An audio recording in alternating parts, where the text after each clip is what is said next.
United Nations certified results show Alassane Ouattara won the November 28th presidential election.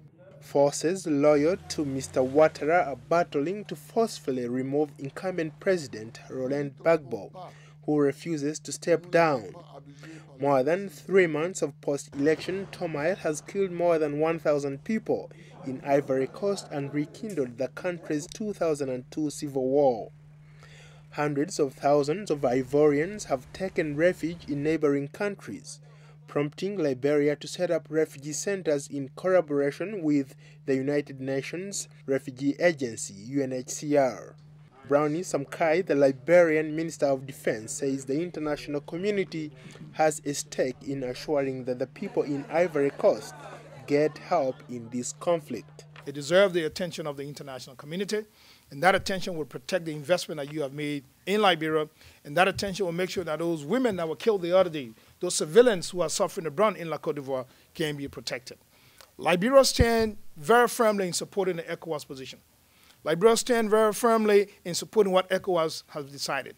And we believe it is in our best interest that the international community to also come and support ECOWAS to urge the United Nations to take the appropriate stand as its desire in order to bring peace. According to the UN, as many as 1 million people have fled the conflict to neighboring countries.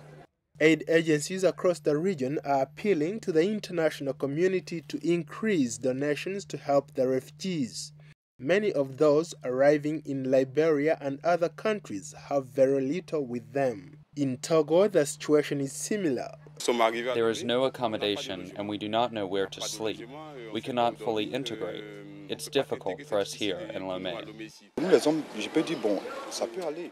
It's okay for us men, but for women who now have to sleep outside and who don't have a roof over their heads, it's really pitiful, really pathetic.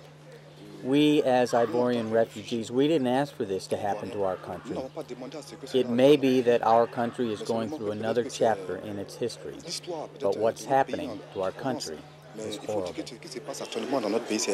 Refugee assistance official Mose Inago says the country has been trying to provide basic necessities for refugees.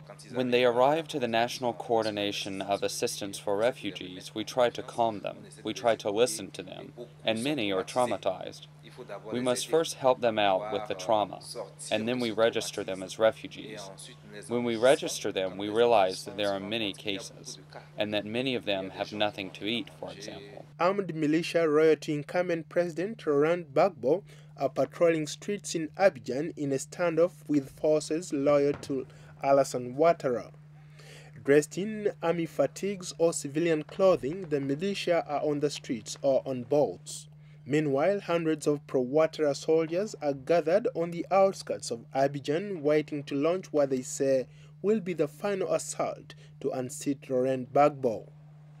Paul Ndiho, VOA News.